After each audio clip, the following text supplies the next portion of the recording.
So the F1 pit stop analogy is one that I like using. What does it actually mean? So I think to test a new product, which, okay, you gotta like really like give this analogy a try.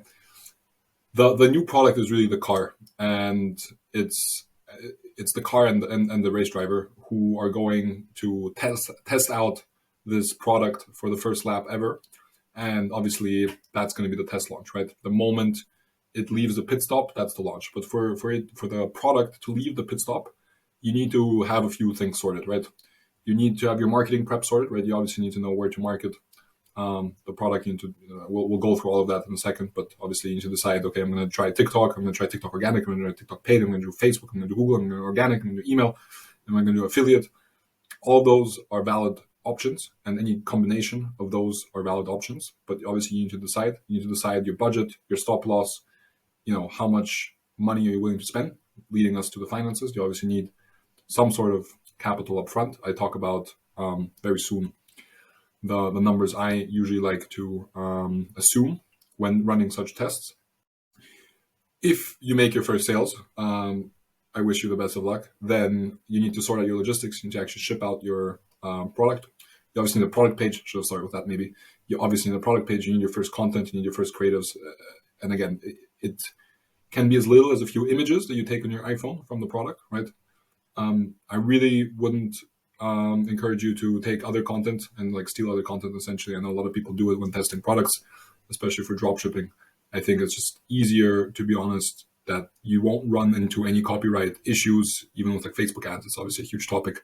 If you just take a few images from your iPhone or a few quick videos, at the very least, you'll need it anyway for the product page, right? To create some GIFs, make the product page look decent.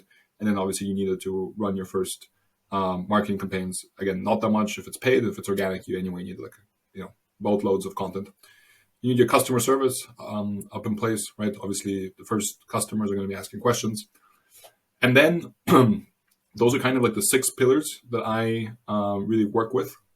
And you can imagine, okay, like the car obviously doesn't have 6 tires, but it has 4 tires. And imagine each pillar is a tire, right? So on the pit stop, you need each tire to be exchanged, right? If one tire is missing, the car isn't going to leave, right? Or if it leaves, it like obviously it's going to be like the shittiest lap ever recorded.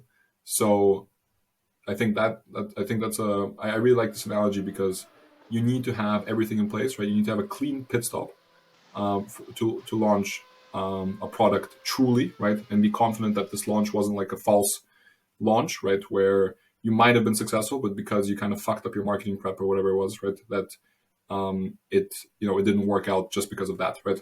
You want to be sure that if you spend the time, if you put in the time, money, and resources into a test launch like this, then it'll actually at least give you real data that you can trust. And if you fail, then you know that it's truly because the product didn't find product market fit in this moment, the way you did, and you won't have any doubts about anything else, right? So I think that's pretty valuable. Hey, before you bounce, consider subscribing to our channel, but only if you've actually enjoyed the video and found at least a few valuable things for your Shopify store.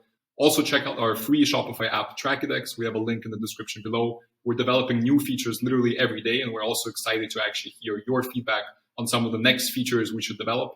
Thank you, and I'll see you in the next video.